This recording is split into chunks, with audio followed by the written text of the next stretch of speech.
We have several methods available to us to control invasive species. One of the methods that we have available is foliar spraying. Foliar spray provides us the opportunity to spray the foliage of invasive plants.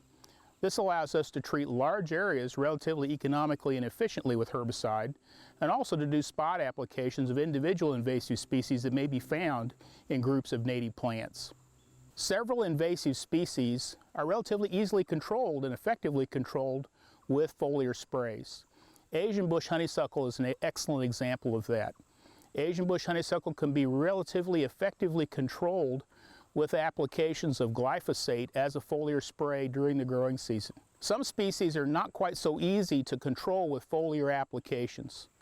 Invasive species with waxy leaves or thick cuticles on the leaves like Callery pear or winter creeper may be difficult to control with foliar applications of herbicide.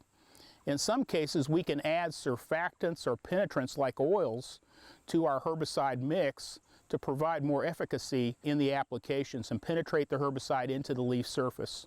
When applying herbicides, it's important first off to read the label for the product that you're using. The label represents the law in terms of applying herbicides.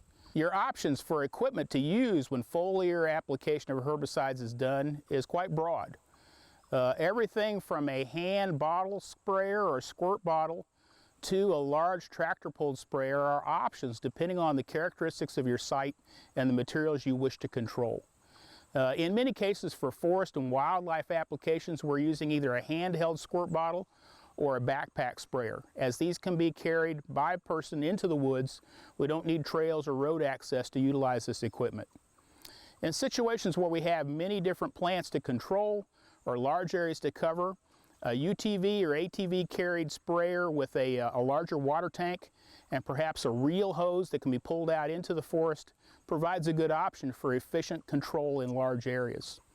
In areas that are more open, perhaps a tractor pulled or even a skidder carried spray rig would be an option for covering large areas with many invasive species in place, requiring a lot of water to put that spray over large areas.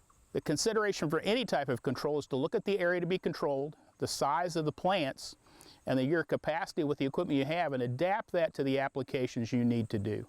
Hand and backpack sprayers can be used for foliar applications of herbicide and provide the advantage of portability and low cost to purchase. Many of these units can be costed at $20 to less than $100 between high quality hand sprayers and backpack sprayers. UTV and ATV sprayers have the advantage of having slightly larger tanks for more capacity of water, and so if you're working in remote areas, these can be very efficient and effective with not having to refill your tank constantly. They also offer the option for powered pumps that may provide more volume or pressure of spray to be able to reach out and spray material that's further away or spray larger areas. Tractor and or skid steer carried sprayers have the advantages of providing very large tank capacity, but may be limited to some extent in terms of accessing some areas of forest area. They also obviously are quite expensive in terms of initial capital expenses. When we're planning our invasive species control techniques, oftentimes we'll combine two or more different types of techniques. We've been talking about foliar applications of herbicide, but in fact we can combine mechanical techniques to cut and or mulch up invasive species, allow them to resprout from the root base, and then spray that foliage. This has the opportunity of allowing us to eliminate large standing plants that would be very difficult to spray with a foliar application, getting them cut down to size, allowing them to resprout, and then spraying the resprout foliage to control the plant. Although foliar spraying can be used anytime throughout the growing season, the best time to spray is generally during late summer and fall. Invasive plants are oftentimes still leafed out in the fall when most of our natives have dropped their leaves. Spraying in this fashion reduces the chances of harming plants that you want to keep. Once leaves start to deteriorate, foliar spraying is not very effective. The techniques we use for foliar applications help us in terms of the efficacy of our treatments. And so when doing foliar applications on woody plants, it's very important that we get full coverage of all the foliage on the plant to get good control.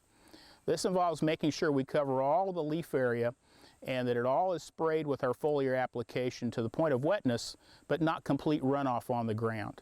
This provides us an opportunity to get enough herbicide into the system of the plant and across the plant to give good potential control. However, we need to be cautious about what's called overspray.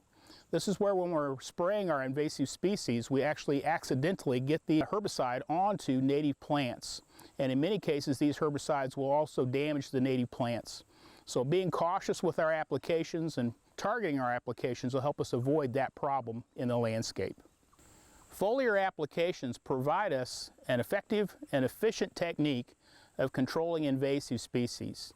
If we take care to do proper applications, read the labels, understand the materials that we're using and what kind of plants they're effective on, and take caution to not have overspray killing desirable native plants, we can do practices that provide us an opportunity to improve the growth, the composition, and the quality of our forest areas and improve the environment of Indiana.